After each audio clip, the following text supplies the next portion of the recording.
रणविजय ने टीना को सोफे पर लिटा दिया और उसके सफेद शर्ट के बटन को खोलने लग गया। आज रणविजय के लिए ये सब करना उसके सपने के पूरा होने जैसा था। वो काफी दिनों से इस पल का इंतजार कर रहा था। बेबी दर्द होगा, टीना ने शर्माते हुए धीरे से रणविजय के कान में फुसफुसाया। रणविजय तुरंत ही रुक गया और फिर से वो टीना के होठों को चूमने लग गया। थोड़ी देर तक दोनों वहीं लिविंग रूम में एक दूसरे से रोमांस करते रहे। फिर रणविजय ने टीना को छोड़ दिया। कल तुम्हारे लिए बहुत इंपॉर्टेंट डे है, आज जल्दी सो जाओ, रणविजय ने टीना से कहा। टीना बाथरूम में नहाने के लिए गई, जहां एक मेड उसे नहला रही थी और दूसरी मेड उसके बालों को सुखा रही थी। इसके तुरंत बाद ही टीना सोने के लिए चली गई। अगले दिन सुबह ही ऋतिका और रोमा टीना को पिक करने के लिए लॉर्ड्स रेजेंसी पहुंचे हुए थे। उन दोनों के साथ वहां पर प्रणय भी आया हुआ था। वो सिर्फ टीना को स्टेटमेंट की बात याद दिलाने आया हुआ था। आज टीना के स्टेटमेंट से यूसुफा बेकसूर साबित होने वाली थी। इसी वजह से प्रणय टीना को एक बार फिर सब कुछ याद कराने के लिए आया हुआ था। टीना उसे देखते ही सब समझ गई। मैं भूली नहीं हूं, डोंट वरी, टीना ने व्यंग्यात्मक लहजे में प्रणय से कहा। टीना, मुझे पता है कि ये सब तुम्हारे लिए थोड़ा मुश्किल है, लेकिन अब हमारे बीच जो कुछ भी था सब खत्म हो चुका है, तो मैं नहीं चाहता कि इसकी वजह से अब यूसुफा को कोई परेशानी उठानी पड़े। वो बहुत इनोसेंट है यार। और मैं इनोसेंट नहीं हूं ना, टीना ने उसकी तरफ देखते हुए कहा। मैं सालों तक तुम्हारे लिए जो कुछ भी करती रही वो तुम्हारे लिए बिल्कुल मायने नहीं रखता है ना। प्रणय, अगर कोई किसी कुत्ते को भी पालता है ना तो उसे भी लगाव हो जाता है। टीना, क्या बकवास कर रही हो तुम? हमने जो कुछ भी किया दोनों की मर्जी से किया, और मैंने तुमसे कभी नहीं कहा था कि तुम आओ और मेरे लिए अपना सब कुछ लुटा दो। सो प्लीज, अब बहुत हो गया, प्रणय ने गुस्से से भरी निगाहों से टीना को घूरते हुए कहा। टीना कुछ कहने ही वाली थी कि वहां पर उसका मेकअप आर्टिस्ट आ गया था। फिर टीना बिना कुछ बोले ही उससे मेकअप कराने के लिए चली गई। प्रणय भी गुस्से में वहां से मुड़कर जाने लगा। जाते जाते उसने रोमा से कहा, टीना पर नजर रखो, उसे कुछ भी गलत मत करने दो। हाँ ठीक है, रोमा ने अपना सिर हिलाते हुए कहा। इवेंट सुबह 9 बजे से शुरू हो रहा था और टीना को यहाँ 9:30 तक पहुंचना था। टीना ठीक 9:30 बजे स्टेज पर जाने के लिए तैयार थी। आज उसने सिल्वर कलर की लॉन्ग ड्रेस पहन रखी थी। उसके बाल कर्ली किए हुए थे और एक तरफ को झुकाकर सेट किए हुए थे। हर बार की तरह आज भी उसकी एक नजर हर किसी को दीवाना बनाने के लिए काफी थी। टीना, तुम तैयार रहो, बस थोड़ी देर में ना तुम स्टेज पर जाने वाली हो, रोमा ने एक्साइटेड होते हुए टीना से कहा। टीना, तुम बिल्कुल मत डरना, हम तुम्हारे साथ हैं, ऋतिका ने जोश में आते हुए कहा। आज टीना के लिए बहुत बड़ा दिन था। पहली बार वो सबके सामने पीजी ग्रुप के साथ अपनी लड़ाई का ऐलान करने वाली थी। तभी रोमा ने टीना की तरफ इशारा करते हुए कहा, जाओ टीना। इवेंट हॉल में ज्यादा जगह नहीं थी, यहाँ ज्यादा से ज्यादा 200 लोग ही बैठ सकते थे। लेकिन टीना को पता था कि लोग इस शो को अपने घरों में बैठकर टीवी पर जरूर देख रहे होंगे। आखिर आज इस शो के जरिए उन्हें किसी की बुराई करने और बातें बनाने का मौका जो मिल रहा था। लेकिन उन्हें पता नहीं था कि कुछ ही पलों में यहाँ का पासा पलटने वाला है। जैसे ही स्टेज पर टीना का नाम अनाउंस हुआ, वो स्टेज के बीच जा खड़ी हुई। स्टेज की सारी लाइट उस पर फोकस हो गई।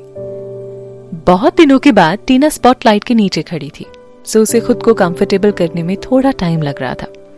जैसे ही वो स्टेज के बीच में खड़ी हुई, पूरा हॉल उसके स्वागत में तालियों की गड़गड़ाहट से गूंज उठा। शो के होस्ट ने टीना के हाथ में माइक पकड़ा दिया। हेलो एवरीवन, मैं टीना आप सबका यहाँ पर बहुत बहुत स्वागत करती हूँ। वेलकम टीना, आप हमारे शो में आई, इसके लिए हम आपका तहे दिल से शुक्रिया अदा करते हैं।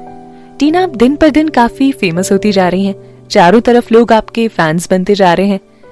सो टीना, मेरा आपसे एक सवाल है, शो के होस्ट ने टीना से कहा। जी बिल्कुल, पूछिए।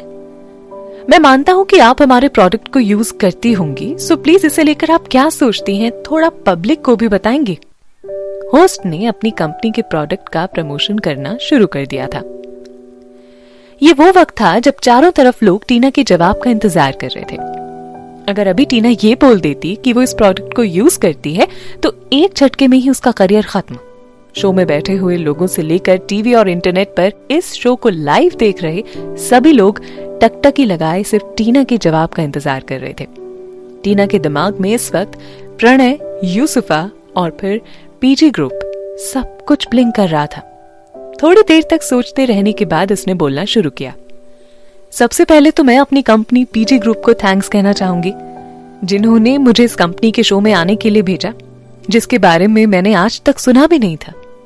दूसरी बात, मुझे इस शो में जबरदस्ती भेजा गया है और क्योंकि मेरा कंपनी के साथ कॉन्ट्रैक्ट है, इसीलिए मुझे यहाँ पर आना पड़ा। सो मैं आप लोगों को क्लियर कर रही हूँ कि मैंने इस कंपनी के किसी भी प्रोडक्ट को कभी भी यूज नहीं किया है। आप लोगों का यहाँ पर आने के लिए दोबारा से बहुत बहुत धन्यवाद। मैं आप लोगों को बता दूं कि मैं भले ही फेमस रहूं या ना रहूं, लेकिन मैं कभी भी अपने फैंस के दिल नहीं तोड़ सकती। टीना ने ये बात इतनी जल्दी जल्दी कह डाली कि किसी को भी बीच में कुछ कहने का मौका ही नहीं मिला, लेकिन सभी को टीना का बदला हुआ रूप दिखने लग गया था। आज मैं इस स्टेज के जरिए आप सभी के आगे अनाउंस कर रही हूँ कि मैं मॉडलिंग इंडस्ट्री में दोबारा से कम बैक करने जा रही हूँ। आप सबके सपोर्ट के लिए बहुत बहुत शुक्रिया। टीना के स्टेटमेंट को सुनकर वहां बैठे सभी लोगों के कान सुन रह गए, खास तौर से प्रणय के। प्रणय को तो अपने कानों पर यकीन ही नहीं हो रहा था। उसके लिए ये सब एक बुरे सपने जैसा था। उधर अंदर ऋतिक और रोमा दोनों खुशी के मारे उछल रही थी। इंटरनेट पर भी चारों तरफ टीना छाने लगी। किसी को भी यकीन नहीं हो रहा था कि टीना ने ये सब कुछ कहा है। सब बार बार इस लाइव वीडियो को प्ले कर करके टीना की बातें सुनने में लगे हुए थे। चारों तरफ लोग टीना की तारीफ करते हुए उसका हौसला बढ़ा रहे थे। पीजी ग्रुप की सच्चाई सबके सामने आ चुकी थी और चारों तरफ लोग उस पर थूक रहे थे। इंटरनेट पर टीना को लेकर लोगों के कमेंट्स की बाढ़ सी आ गई थी। बहुत अच्छा किया तुमने टीना, हम तुम्हारे साथ हैं। हम सभी तुम्हारे कमबैक का इंतजार कर रहे थे। इस गुड न्यूज के लिए थैंक यू। टीना ने पीजी ग्रुप को उसकी औकात दिखा दी है। Great job Tina, love you. Great job Tina, modelling industry में तुम्हारा फिर से स्वागत है। इंटरनेट पर आम लोगों से लेकर सेलिब्रिटीज तक सभी टीना के साथ थे और उसका हौसला बढ़ाते हुए कमेंट कर रहे थे। यहाँ तक कि लोग उसके स्टेटमेंट वाले वीडियो को भारी मात्रा में शेयर भी कर रहे थे। इंटरनेट से लेकर न्यूज तक हर जगह सिर्फ टीना की ही चर्चा हो रही थी। जैसे ही टीना स्टेज से उतरी, प्रणय के साथ ही उस क्लाइंट कंपनी के लोगों ने भी उसे घेर लिया और उससे कंप्लेंट करने लग गए।